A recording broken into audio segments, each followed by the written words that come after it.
साथियों नमस्कार, कैसे हैं? मजा आ रहा है? सच में आ रहा है मजा? ऐसे टारगेट फाइट करना है डीडीएमसी सर की तरह। बाकी सारे के सारे देखो टारगेट फाइटर्स के फोटो लग रहे हैं। नेक्स्ट टाइम आप लगवाओगे अपने फोटो? चलो बहुत बढ़िया, ग्रेट। तो ये बिजनेस ही इतना शानदार है कि यहाँ पैसे के साथ में सम्मान और सारी सुख सुविधाएं मिलती है। बात सही है या नहीं है? बस शुरुआत में थोड़ा सा मेहनत करनी होती है। Hello, yes sir. इधर मेरी ओर ध्यान रखो मेरे भाई। यस। पते की बात बताऊंगा मैं। चलिए, सबसे इम्पोर्टेंट ऐसे भी कुछ लोग हैं जो पहली बार सुन रहे हो, मुझे फर्स्ट टाइम मिल रहे हो। हाथ खड़े करें जरा, करो करो, हाथ खड़े करो। अरे बाप रे, काफी है। चलो बहुत बढ़िया। एक बार थोड़ा सा शॉर्ट में इंट्रोडक्शन देता हूँ, अपने बारे में बता देता हूँ। साथियों, मेरा नाम ओम प्रकाश है और मैं मद्रास से ही बिलोंग करता हूँ। मेरे फादर आर्मी में थे और आर्मी में, क्योंकि एक मिडिल फैमिली परिवार में मोस्टली ये होता है कि नौकरी में अगर उनका बच्चा चला जाए तो लाइफ सेट हो जाती है। ऐसा मानते हैं या नहीं मानते हम लोग? हेलो, ऐसा मानते हैं हम लोग? बिल्कुल, मेरी भी ऐसी सोच थी। पापा फौज में रहे हैं, मैं भी फौज में जाऊंगा, बढ़िया लाइफ जाएगी। और मैंने आर्मी स्कूल से मद्रास से 10th 12th किया, ग्रेजुएशन किया। पोस्ट ग्रेजुएशन मेरा चल रहा था 2006 में। उस समय पीजी करते समय मैं प्राइवेट जॉब में एंट्री कर गया। फौज में तो नहीं गया, पर प्राइवेट जॉब में एंट्री कर गया। और मैंने उस जॉब को 2006 में शुरुआत किया था।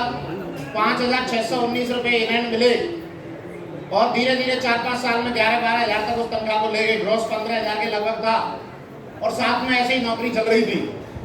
उसी दौरान मुझे मेरे ऑफिस में 2 ग्रेट महान गुरुजी मिले, मिस्टर नितिन सारस्वत जी और राहुल सारस्वत जी। जोरदार तालियां पर महान गुरुजी के लिए।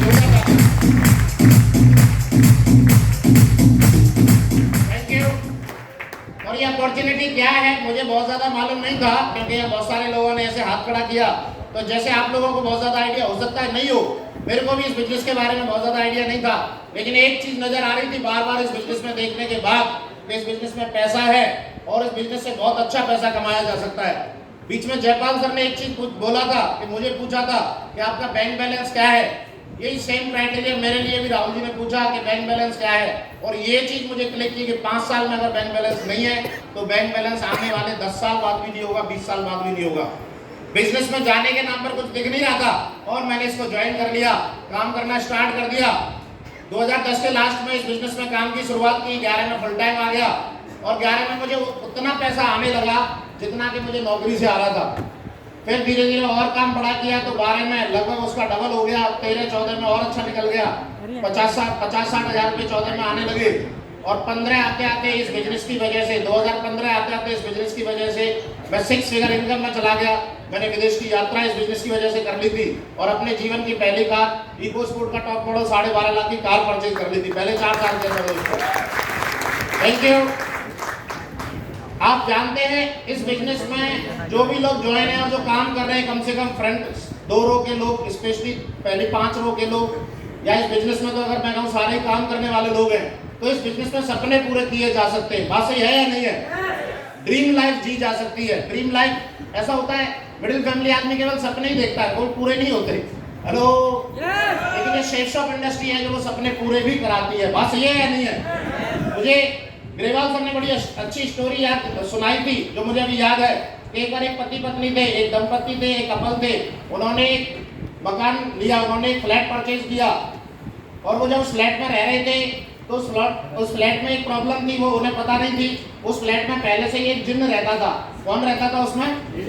कौन रहता था उसमें? एक पहले से ही उस फ्लैट में जिन्न रहता था। और वो पति पत्नी जब उसमें रहे 6 महीने साल भर, तो प्रॉब्लम सबसे बड़ी क्या थी कि वो पति पत्नी में बहुत झगड़ा होता था। पूरे दिन लड़ाई झगड़ा।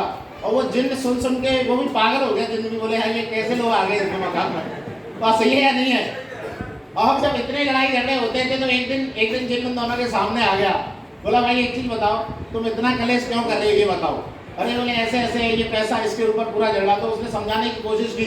फिर लास्ट में जिन्न ने बोला एक काम करो, अगर तुम लोगों की प्रॉब्लम सॉल्व हो जाए तो मैं तुम लोगों को कोई मेरे से विश मांगो, मैं तुम्हारी विश पूरी करता हूँ।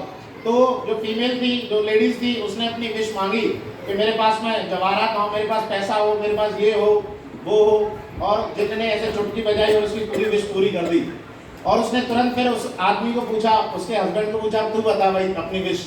तो वो कंफ्यूज था, बोला यार क्या बताऊं विश, है ना, उसको समझ में नहीं आ रहा था, उसका कुछ फिक्स नहीं था। तो उसने ऐसे बोला, मुझे ऐसा बना दो कि मुझे जो है हर स्त्री पसंद करे, मुझे हर महिला पसंद करे। तो उसने कहा ओके। उसने ऐसे ऐसे किया उसकी तरफ, और वो सेंट की बोतल, परफ्यूम की बोतल बना दिया उसने। बात सही है या नहीं है? तो ये होता है कि टारगेट फिक्स नहीं होते तो कुछ भी बन जाएगा फिर आदमी। बात सही है या नहीं है? अब पट्टा घूम रहा है सेंट की बोतल बन के। हेलो, दंगा मांगता तो कुछ मिल जाता, बढ़िया नहीं मिलता। तो थैंक यू।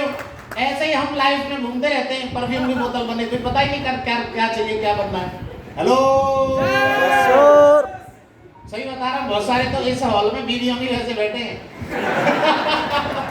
तो एक्चुअल में उन्हें तो चाहिए, बाकी वो तो बेचारे का कुछ है ही नहीं। हेलो भैया, मेरे ड्रीमर बनो।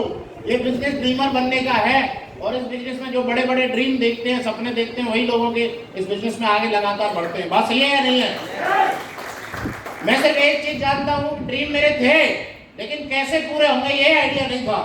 और ये शेप शॉप बिजनेस को जब पहली बार प्लान देखा तो ऐसा लगा कि शायद इससे ये सारी चीजें पूरी हो जाए, और मुझे लगा ऐसा करना चाहिए। और जब मैंने करना स्टार्ट किया तो धीरे धीरे मेरे साथ बड़े ड्रीमर लोग आने लगे, बड़े सपने देखने वाले लोग आने लगे। और बड़े सपने देखने वाले लोगों की यहाँ रिकॉग्निशन होती है। बात सही है या नहीं है?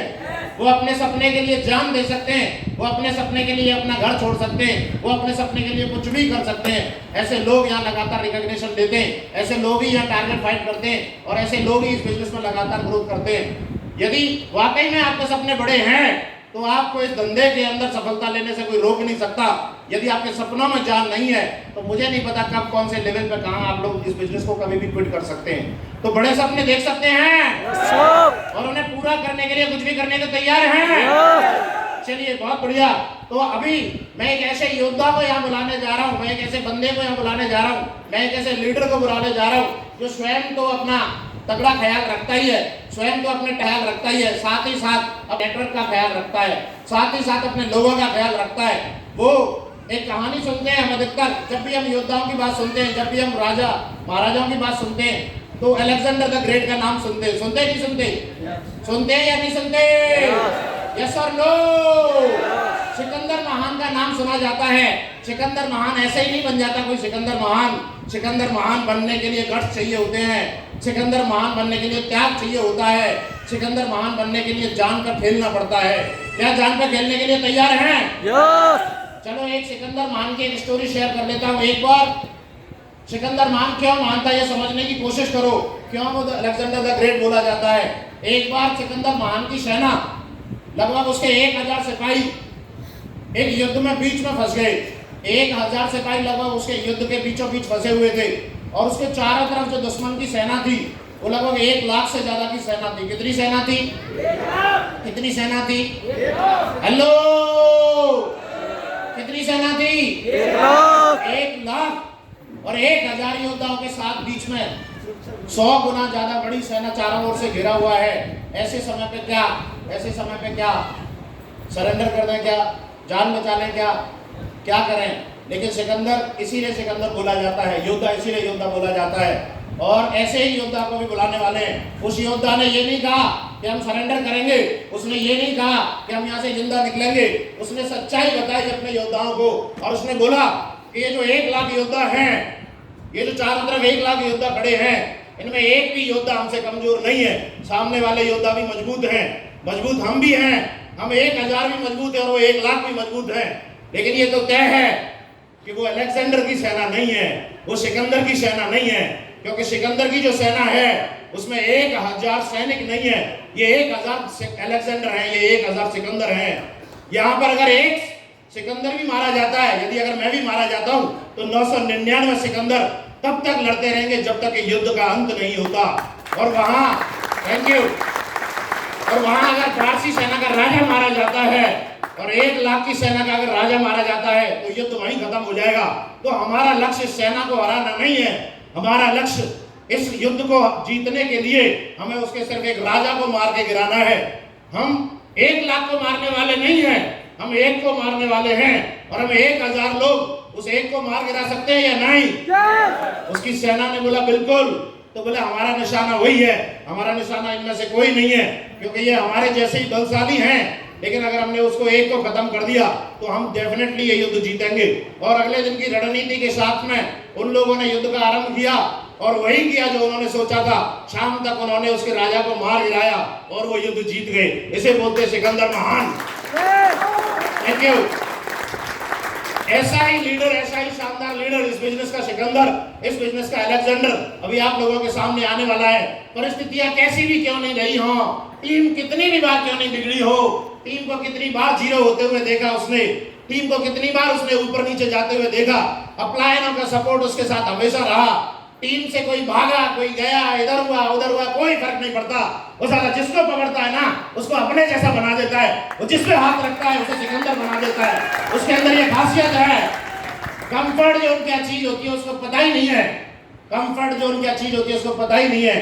अपनी शादी वाली साल में भी उम्र में 27, 28, 29 साल का लड़का और उसकी शादी हुई नई शादी वाली साल में भी अपने घर 15-16 दिन से ज्यादा नहीं रहा, क्योंकि कंफर्ट जोन का नाम उसको पता नहीं। उसको पता है मुझे सिकंदरों की फौज खड़ी करनी है और मेरी टीम का हर बंदा सिकंदर होगा, मेरी टीम पूरी सिकंदरों की होगी।